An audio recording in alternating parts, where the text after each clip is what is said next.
After getting away with his transgressions and being rewarded by having his financial needs met, Liam would shower her with compliments, affection, love, and attention for a while. At first, the recycle love bombing boosted her confidence about the relationship and gave her hope that Liam's past transgressions were simply a hiccup.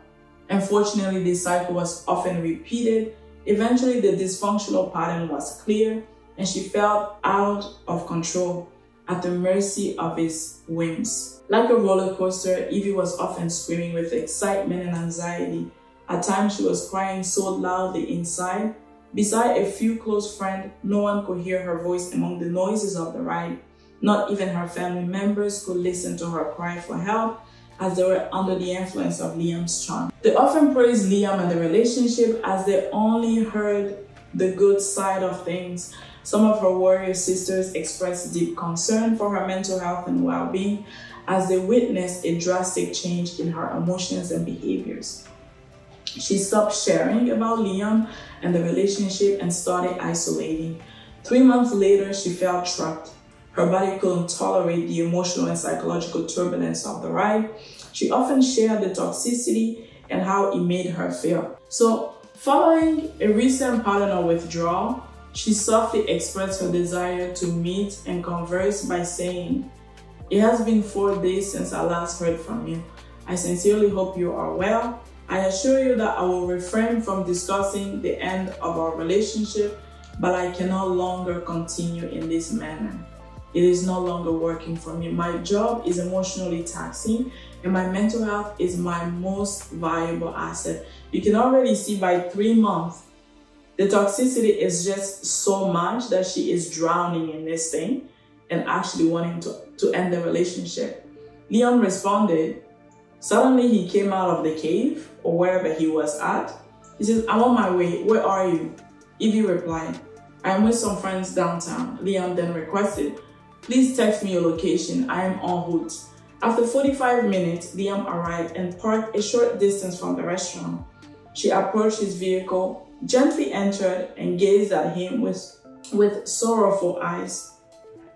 Liam remarked, "You look stunning in that dress. The color suits you beautifully. I'm captivated by your beauty." Evie responded, "Please, stop." She seemed emotional and burdened by the prospect of a breakup. So a part of her truly loved him, while another part acknowledged his toxic tendencies and the manipulative game he often played. He then implored her not to end the relationship. Liam asked, "What I am hearing is that you no longer love me." Evie replied, "That is not the case. I do love you and care for you, but I also recognize that our relationship is detrimental to my health and is altering who I am." Liam continued, "So you are suggesting that you do not envision a promising future for us?" Evie responded, No, that is not what I meant." As she struggled to hold back her tears, Liam expressed, "You're correct in your observations. I often prioritize others' needs over my own, leading to an imbalance in my life that brings me close to my limits. I recognize that my inability to set boundaries exacerbates my anxiety and depression, resulting in my withdrawal from social interactions. I am aware of these issues and I require additional time to address them." He appeared despondent and heartbroken. Liam continued, "I acknowledge that the past few months has been challenging. I sincerely apologize, baby. It pains me to witness your distress. I aspire to be," this is something, when I was listening to the recording, it was so scripted. You often say, "I aspire to be a source of joy in your life. I tend to withdraw when facing difficulties due to my fear of judgment and rejection. Moreover, I hesitated to seek your assistance, not wanting to burden you. I realize how my actions have affected you and I am committed to improving. I have been contemplating a career change suddenly." He says, "I have been contemplating a career change to something more stable, such as a 9-to-5 job that will keep me local. A friend of mine employed at an organization that is currently hiring, and he believes I'll be an ideal candidate for a position that will significantly increase my salary. This change could provide us with a solid foundation for our lives together, allowing us to build a stable life together. Being away from you has proven to be quite challenging for me. You can actually see how he knows exactly what Evie is wanting and needing. And as she is trying to step out of the door, and now suddenly he is just spewing these things, trying to keep her connected. Additionally, I have been considering the necessity of therapy. I have endured considerable trauma, and I recognize its effect on my coping mechanisms and relationships. I have kept so much bottled up until I met you, my safe haven. Oh, the manipulation. Okay, let's focus on this. It says, please do not abandon our relationship. I ask for the opportunity to demonstrate my potential. I love you so much, Evie. At this point, Evie can't hold back her tears. She is overwhelmed with sadness. As she looked at his face, she noticed that he had a smirk or a laugh in response to her emotional display. She was unsettled by his behavior. It seemed like seeing her in distress. It's like this thing was turning him on, you know? It seemed like seeing her in distress was satisfying to him, as if he had complete power and control over the situation. She called him out for lacking empathy, deriving pleasure from her emotional pain. He defended his behavior by describing inappropriate laughter as a defense mechanism. He manipulately stated, "You're a psychologist.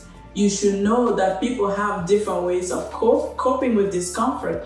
The smirk on my face is an involuntary coping mechanism." This man has a PhD in it. Wow, is this really how you see me? He stated. Like a monster who lacks empathy. Come on now, let's be logical for a second. I am crazy about you and heartbroken to see you in pain. As mentioned earlier, there's a difference between cognitive, and a lot of people don't understand this. There's a difference between cognitive and emotional empathy. Okay, you have to stick around. I'm going to tell it to you later. But please, it's important to understand the difference. Shortly after the discussion, Liam transferred a few $100s to her in good faith. Even though he owes her thousands, he transferred a few $100s to her in good faith. So Liam transferred a few $100s to her in good faith, reassuring her that he would do right by her. Repaying a small portion of what he owes her is a first step in the right direction. He was on his best behavior and went above and beyond, planning dates and other gestures of love and affection. For a short time spent, things slowly returned to what they were like when they initially met. So at the outset of their relationship, they decided to dedicate the initial 3 months to deepening their understanding of one another before introducing family members. Although Evie had yet to meet his family, he frequently recounted stories about them, which served as pieces of a larger kind of narrative. He often mentioned his sister early on, characterizing her as overly protective, aggressive, and fiercely loyal. He remarked, "Anyone who crosses me will have to contend with her fury." This implied that his sister will actively defend him against anyone who might threaten or disrespect him. Initially, the notion of a protective sister seemed endearing, suggesting loyalty and solidarity. However, beneath this surface lay menacing implication. Evie sensed that he was cautioning her about the potential repercussion of any provocative or disrespectful behavior. His reference to rough hinted at severe consequences.